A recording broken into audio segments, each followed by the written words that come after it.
Vasudeva see a ray of hope. Lord Vishnu smiled as he looked at his future parents. He said, "Do not grieve, your agony shall soon end." Vasudeva looked up hopefully. "Oh Lord, what should we do?" he asked Lord Vishnu.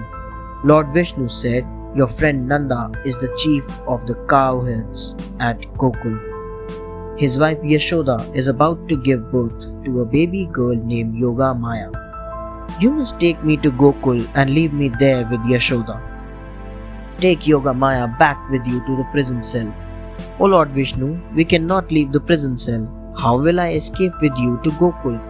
The guards at the prison door," said Vasudeva. "Do not fear, O Vasudeva. When the time comes for you to go to Gokul, nothing shall stand in your way. With my blessing, you will be guided at every step." Hope filled the hearts of Devaki and Vasudeva upon hearing these words. Lord Krishna is born.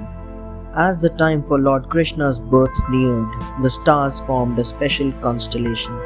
A star called Rohini shone brightly. The glittering star comes out only on special occasions. The planets fell in line and the music flowed as gods and apsaras, divine nymphs, danced.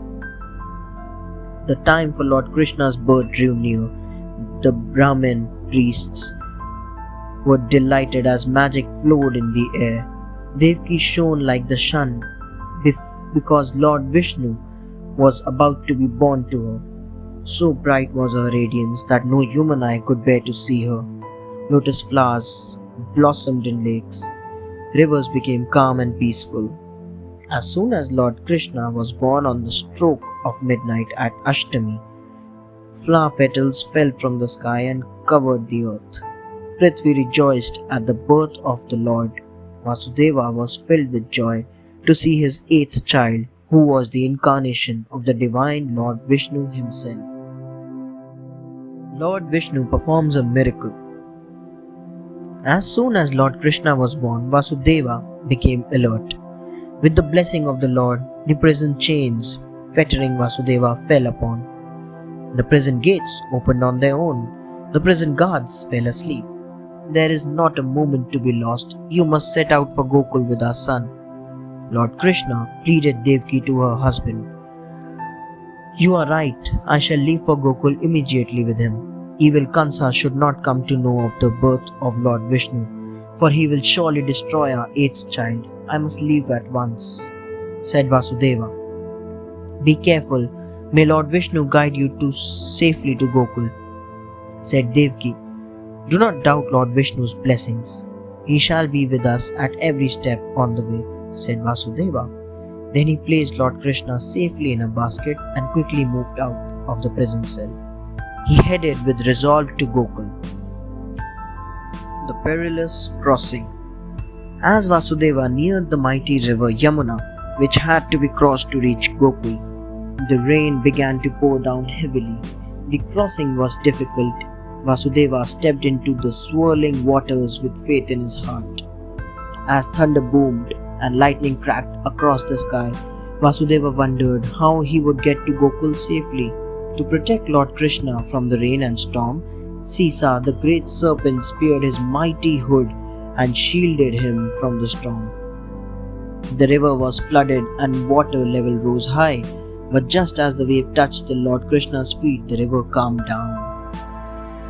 Even as the rain fell, Vasudeva's firm footsteps guided him to the palace of the chief of the cowherds, Nanda.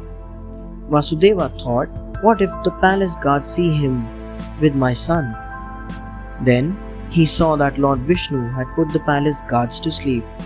Vasudeva crossed the sleeping guards at the palace and soon reached Yashoda's birth chamber. Lord Krishna reaches Gokul.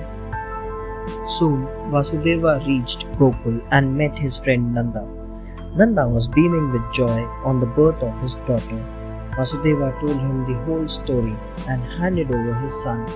Nanda gave his daughter Yogmaya to Vasudeva. He kept Nanda's newly born daughter in the basket and took her along to the prison. When Vasudeva reached the prison, he placed the baby girl next to Devaki. As he did so, the prison doors clanged shut, the prison guards awoke. They raised a loud clamor when they saw little Yogmaya. The guards immediately ran to tell evil Kansa about the eighth child. Vasudeva comforted Devki and said, "Do not worry, Lord Krishna is now safe in Gokul. Kansa will never be able to reach him." Devki said, "It is the blessing of Lord Vishnu that evil Kansa will not be able to harm our son." Kansa's fate was now sealed. Thanks for watching. Do like, share, subscribe to Sahil Book House.